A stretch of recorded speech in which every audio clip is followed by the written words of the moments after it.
दोस्तों नमस्कार। कहते हैं कानून, नियम और कायदे सभी के लिए बराबर हैं। कानून की नजर में, नियमों की नजर में और कायदों की नजर में ना कोई अमीर है ना कोई गरीब। लेकिन करनाल में कानून की यह परिभाषा खरी उतरती नजर नहीं आ रही है। सेक्टर 32 में 10 गुणा 20 की एक छोटी सी क्यारी जिसमें बैंगन और टमाटर के पौधे लगे हुए थे और एक छोटा सा नलकूप भी इस क्यारी में है। यानी कि साफ पता चल रहा है कि इस क्यारी में किसी भी तरह का अवैध निर्माण नहीं किया गया या कोई निर्माण नहीं किया गया। यहाँ पर इस क्यारी के मालिक ने सिर्फ और सिर्फ एक किचन गार्डनिंग की है और इस किचन गार्डनिंग को मवेशियों से बचाने के लिए इसकी चारों तरफ एक ईंट की दीवार खड़ी कर दी। लेकिन डीटीपी विभाग के अवैध कब्जा हटाओ दस्ते की नजर में यह चारदीवारी पूरी तरह से अवैध थी। लिहाजा एक दस्ता मौके पर गया और इस चारदीवारी को तहस नहस कर दिया। चारदीवारी को ढा दिया गया। इतना ही नहीं, इस चारदीवारी को ही ढाया गया बल्कि यहीं पर 4 से 5 छोटे छोटे कंपोस्ट खाद बनाने की इकाइयां लगी हुई थी जिसमें कच्चा गोबर और कुछ जगह खाद पड़ी हुई थी। डीटीपी विभाग के दस्ते ने इस कंपोस्ट बनाने की इकाइयों को भी अपनी अर्थ मूविंग मशीन से तहस नहस कर दिया। यानी कि इनके जो चारदीवारी इनके चारों तरफ बनाई गई थी इसे ढा दिया। डीटीपी के अवैध कब्जा हटाओ दस्ते ने इसके सामने बने हुए कुछ छोटे छोटे निर्माण भी ढा दिए जिन्हें अवैध करार दिया गया था। लेकिन डीटीपी और डीटीपी विभाग के इस दस्ते को इसके ठीक सामने 4 मंजिला ओपीएस की बिल्डिंग नजर नहीं आई, वह भी तब जबकि यह बिल्डिंग पूरी तरह से अवैध है और ग्रीन बेल्ट में इस बिल्डिंग को खड़ा किया गया है। यह बिल्डिंग करनाल में भ्रष्टाचार का सबसे बड़ा सबूत बनकर सामने आ रही है। लेकिन डीटीपी और नगर निगम विभाग इस निर्माण और इस निर्माण को बनाने वालों के खिलाफ कार्रवाई करने की बजाय उन्हें संरक्षण देने के काम में लगा हुआ है। और यह संरक्षण किस तरह से दिया जा रहा है, आप इस बात का अंदाजा इससे लगा सकते हैं कि अपनी फाइलों के कोटे को पूरा करने के लिए, अपनी फाइलों के दस्तावेजों को पूरा करने के लिए डीटीपी विभाग ने यहां छोटे छोटे निर्माण ढहा दिए ताकि अगर कभी सवाल उठे तो डीटीपी डिपार्टमेंट अपने सीनियर अधिकारियों के सामने यह दावा कर सके कि उन्होंने अवैध कब्जे हटाए थे और इसके लिए बाकायदा से अभियान भी चलाया गया था। लेकिन किस तरह से आम आदमी पर, गरीब लोगों पर अत्याचार करके डीटीपी विभाग किस तरह से मनी और मसल पावर रखने वाले लोगों को पुष्पित पलवित कर रहा है। करनाल में खड़ी है बिल्डिंग, 4 मंजिला बिल्डिंग, इसका चश्मदीद उदाहरण है। मजाल है डीटीपी विभाग इस 4 मंजिला बिल्डिंग की ओर देख भी ले। हद तो यह है कि बार बार मामला उठने के बावजूद भी आज तक डीटीपी ने ना तो इस बिल्डिंग का निर्माण करने वाले ओपीएस बिल्डर्स को कोई नोटिस दिया और ना ही उनके खिलाफ कोई ऐसा मामला दर्ज कराया जिससे इस अवैध बिल्डिंग को या इस तरह से बनने वाले बड़े बड़े अवैध निर्माण को रोका जा सके। हम समझ सकते हैं कि किस तरह से सरकारी डिपार्टमेंट एक लैंड माफिया को किस तरह से पुष्पित पलवित कर रहे हैं, इसका हम सहज ही अंदाजा लगा सकते हैं।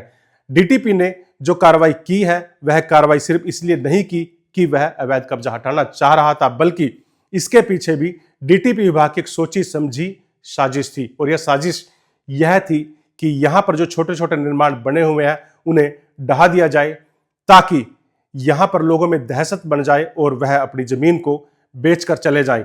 डीटीपी विभाग पर्दे के पीछे से ओपीएस बिल्डर की मदद करना चाह रहा है ताकि ओपीएस बिल्डर यहां पर जो छोटे छोटे प्लाट धारक हैं उनके प्लाट खरीद ले और यहां पर एक अपनी अवैध कॉलोनी विकसित कर ले। और इस पूरे काम में डीटीपी विभाग ओपीएस संचालकों की हद नियमों और कायदों से परे जाकर पूरी मदद कर रहा है।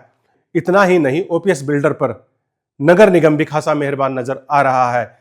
ओपीएस बिल्डर्स ने अपने स्कूल से लेकर और मेन लाइन तक एक सीवरेज गलत तरीके से, अवैध तरीके से बिछा लिया है। 7 एकड़ का यह सीवर बिछा लिया गया है, लेकिन अभी तक नगर निगम ने इसके खिलाफ भी कोई कार्रवाई नहीं की।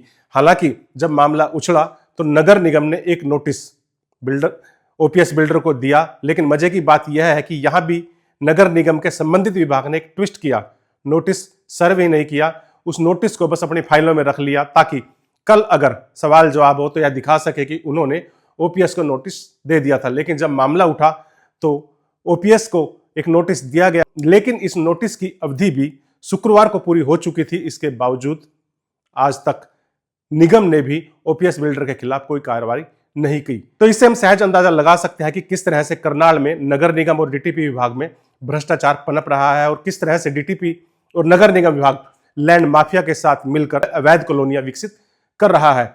डीटीपी विभाग ने सेक्टर 32 में ओपीएस के अवैध बिल्डिंग के सामने के जो निर्माण ढहाए हैं, उन निर्माणों को ढहाने में भी पूरी तरह से अनियमितताएं और मनमर्जी की है। कायदे से डीटीपी विभाग को नगर निगम के साथ मिलकर, नगर निगम पहले यहाँ पर इन छोटे छोटे निर्माण करने वाले लोगों को, जो यहाँ पर जिन लोगों ने भी यहाँ पे अवैध बिल्डिंग विकसित की थी या अवैध मकान बनाए थे, इनको एक नोटिस दिया जाता और इस नोटिस में उन्हें बाकायदा से वक्त दिया जाता और इसके बाद जब वह नोटिस की अवधि पूरी हो जाती तो उसके बाद ही यहाँ पर निर्माण ढहाए जाने थे। लेकिन डीटीपी विभाग और नगर निगम ने इस औपचारिकता को पूरा किए बिना तानाशाही रवैया अपनाते हुए ये छोटे छोटे निर्माण ढहा दिए और 4 मंजिला ओपीएस की बिल्डिंग को यूं इस तरह से संरक्षण दे दिया। अब सवाल यह पैदा हो रहा है कि क्या नियम, कायदे और कानून सिर्फ गरीबों के लिए है या उन लोगों के लिए है जिनकी पहुंच नहीं है और जिसके पास पैसा है, पावर है, मसल पावर है, वह इसका इस्तेमाल करके किस तरह से नियमों, कायदों को अपने पांव तले कुचल रहा है और किस तरह से करनाल का डीटीपी विभाग एक ऐसे बिल्डर को पुष्पित पल्वित कर रहा है जिसने गलत तरीके से ग्रीन बेल्ट में बिल्डिंग तैयार कर ली है और बजाय इसके कि उसके खिलाफ सख्त कार्रवाई करके शहर में एक मैसेज दिया जाए कि कानून की नजर में सब बराबर है, लेकिन इस मैसेज की बजाय डीटीपी विभाग पूरी तरह से ओपीएस को बचाने में लगा हुआ और ना सिर्फ ओपीएस की इस बिल्डिंग बल्कि शहर में तेजी से अवैध कॉलोनियां विकसित हो रही हैं। लैंड माफिया का करनाल में जबरदस्त कब्जा है। करनाल के चारों ओर लगातार दिन रात कॉलोनीज कट रही हैं, तहसील में उनकी रजिस्ट्रियां हो रही हैं। इसके बावजूद भी डीटीपी विभाग कोई कार्रवाई नहीं कर रहा। ऐसा नहीं है डीटीपी विभाग को इन अवैध कॉलोनियों की जानकारी नहीं है, लेकिन आरोप यह लगाए जा रहे हैं कि हर कॉलोनी कटने की एवज में डीटीपी विभाग की तयशुदा मंथली है। आपको याद होगा करनाल के पूर्व डीटीपी विक्रम सिंह को इसलिए गिरफ्तार किया गया था क्योंकि उन पर आरोप था कि उन्होंने लैंड माफिया को संरक्षण दिया था, लैंड माफिया के साथ मिलकर शहर में अवैध कॉलोनियां काटी थी और उसी परंपरा को अब भी करनाल में अमल में लाया जा रहा है। इन दिनों करनाल में जमकर अवैध कॉलोनियां कट रही हैं, लेकिन अवैध कॉलोनी काटने वाले कौन लोग हैं? इस तरह के लोग हैं जिस तरह से ओपीएस बिल्डर जिन्होंने एक 4 मंजिला निर्माण खड़ा कर लिया है। इसी तरह के बिल्डर करनाल में कानून को अपने पांव के तले कुचल रहे हैं।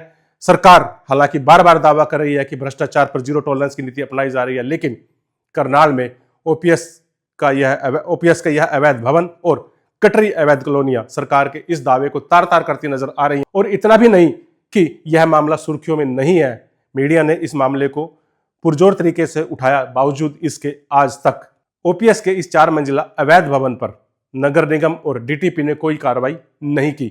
हालांकि जब मामला उछला तो नगर निगम की ओर से इस भवन के निर्माताओं को एक नोटिस दिया गया।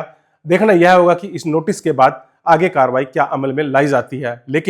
लेकिन यह पूरा घटनाक्रम साबित कर रहा है कि करनाल में सिर्फ और सिर्फ जिसके पास पावर है, जिसके पास मनी पावर है और मसल पावर है, उसके लिए कानून कोई मायने नहीं रखता। कानून सिर्फ और सिर्फ आम आदमी और गरीब आदमी के लिए है। अगर आपको लगता है कि भ्रष्टाचार पर आवाज उठनी चाहिए, आपको लगता है कि ओपीएस की यह बिल्डिंग गलत है और ओपीएस की इस बिल्डिंग के खिलाफ और ओपीएस के संचालकों के खिलाफ कार्रवाई होनी चाहिए, तो आप इस वीडियो को लाइक करें, इस चैनल को लाइक करें, सब्सक्राइब करें, इस वीडियो को सब्सक्राइब करें और ज्यादा से ज्यादा फॉरवर्ड करें, जिससे शहर में हम भ्रष्टाचार के खिलाफ एक मूवमेंट चला सकें। और जिस तरह से डीटीपी विभाग और नगर निगम विभाग और तहसील विभाग में भ्रष्टाचार पनप रहा है, इस भ्रष्टाचार पर एक जोरदार प्रहार कर सके। इसमें आपकी मदद की सख्त जरूरत और आपसे निवेदन है कि इस वीडियो को ज्यादा से ज्यादा शेयर करें ताकि सरकार तक यह बात पहुंचे और करनाल में डीटीपी विभाग, नगर निगम विभाग और तहसील में पनप आए इस भ्रष्टाचार को खत्म किया जा सके।